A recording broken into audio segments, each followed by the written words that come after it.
Indian വിമാനത്താവളങ്ങളിൽ ഇനി അതിവേഗ ഇമിഗ്രേഷൻ. മുൻകൂട്ടി വെരിഫൈ ചെയ്ത ഇന്ത്യൻ പൗരന്മാർക്കും OCI അഥവാ ഇന്ത്യക്ക് പുറത്തുള്ള ഇന്ത്യൻ പൗരന്മാർക്കുമാണ് അതിവേഗ ഇമിഗ്രേഷൻ സാധ്യമാക്കുന്നത്. മുംബൈ, ചെന്നൈ, കൊൽക്കത്ത, ബംഗളൂരു, ഹൈദരാബാദ്, കൊച്ചി, അഹമ്മദാബാദ് വിമാനത്താവളങ്ങളിലാണ് ആദ്യപടിയായി ഇത്തരമൊരു സംവിധാനം ഒരുക്കുന്നത്. മറ്റന്നാൾ മുതൽ ഇത് പ്രാബല്യത്തിൽ വരും. ദുബൈയിൽ വൻ ജനസംഖ്യാ വർധന. കഴിഞ്ഞ ഒരു വർഷത്തിനുള്ളിൽ തന്നെ ജനസംഖ്യ 1,69,000-ത്തിലധികമാണ് വർദ്ധിച്ചത്.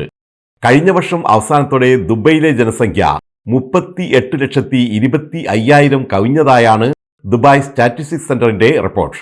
ലോകമെമ്പാടുമുള്ള വൈറ്റ് കോളർ തൊഴിൽ അന്വേഷകരെയും പ്രൊഫഷണലുകളെയും നിക്ഷേപകരെയും ആകർഷിക്കുന്നതാണ് ദുബൈയിലെ ജനസംഖ്യാ വർധനവിന് കാരണമെന്നും റിപ്പോർട്ട് വ്യക്തമാക്കുന്നു.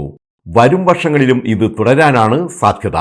അതുകൊണ്ട് തന്നെ ഭവനം, ഗതാഗതം, ആരോഗ്യ സംരക്ഷണം, വിദ്യാഭ്യാസം എന്നിവയ്ക്കുള്ള സാധ്യതകളും വർദ്ധിച്ചു വരികയാണെന്നാണ് നിഗമനം.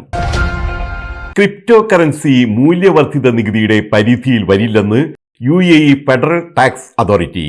താമസക്കാരുടെ സ്വകാര്യ അക്കൗണ്ടുകൾക്കായുള്ള ക്രിപ്റ്റോ കറൻസി UAEയുടെ മൂല്യവർദ്ധിത നികുതിയുടെ കീഴിൽ വരില്ലെന്നാണ് ഫെഡറൽ ടാക്സ് അതോറിറ്റി അറിയിച്ചത്. അതേസമയം മറ്റൊരു വ്യക്തിക്ക് വേണ്ടി മൈനിങ് ചെയ്യുന്ന ക്രിപ്റ്റോ കറൻസി, അതായത് കമ്പ്യൂട്ടേഷൻ പവർ വിതരണം ചെയ്യുന്നതിന് 5% വാറ്റ് ബാധകമായിരിക്കുമെന്നും വ്യക്തമാക്കിയിട്ടുണ്ട്.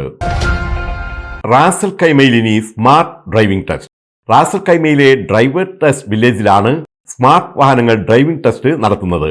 ഡ്രൈവിംഗ് ടെസ്റ്റിൽ പരിശോധകരുടെ അഭാവത്തിൽ തന്നെ വാഹനത്തിൽ ഘടിപ്പിച്ചിരിക്കുന്ന ക്യാമറകളും സ്മാർട്ട് സെൻസറുകളുമാണ് പരിശോധനാ റിപ്പോർട്ട് നൽകുന്നത്. ഇത് ഡ്രൈവിംഗ് ടെസ്റ്റിൽ കൂടുതൽ കൃത്യത നൽകുമെന്നാണ് കണ്ടെത്തൽ. കുവൈത്തിൽ ഇന്ത്യക്കാരന് വധശിക്ഷ. കൊലപാതക കേസിലാണ് ഇന്ത്യക്കാരന് കുവൈറ്റ് ക്രിമിനൽ കോടതി വധശിക്ഷ വിധിച്ചത്. കുവൈത്തിലെ ഫർവാനിയ പ്രദേശത്താണ് കൊലപാതകം നടന്നത്. പ്രതി ഇരയെ താമസ സ്ഥലത്ത് നിന്ന് പീഡിപ്പിക്കുകയും കുത്തിക്കൊല്ലുകയും ചെയ്തുവെന്നാണ് കേസ്. കൊലപാതകം ആസൂത്രിതമാണെന്ന് കോടതിക്ക് ബോധ്യപ്പെട്ടതോടെയാണ് വധശിക്ഷ വിധിച്ചത്. വധശിക്ഷയ്ക്ക് വിധിക്കപ്പെട്ട് സൗദി അറേബ്യയിലെ ജയിലിൽ കഴിയുന്ന കോഴിക്കോട് ഫാറൂഖ് കോടമ്പുഴ സ്വദേശി അബ്ദുൾ റഹീമിന്റെ മോചനം ഇന്നും സാധ്യമായില്ല.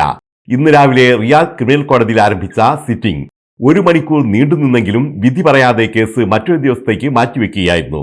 ഇത് 6ാം തവണയാണ് കോടതി കേസ് വിധി മാറ്റിവെക്കുന്നത്.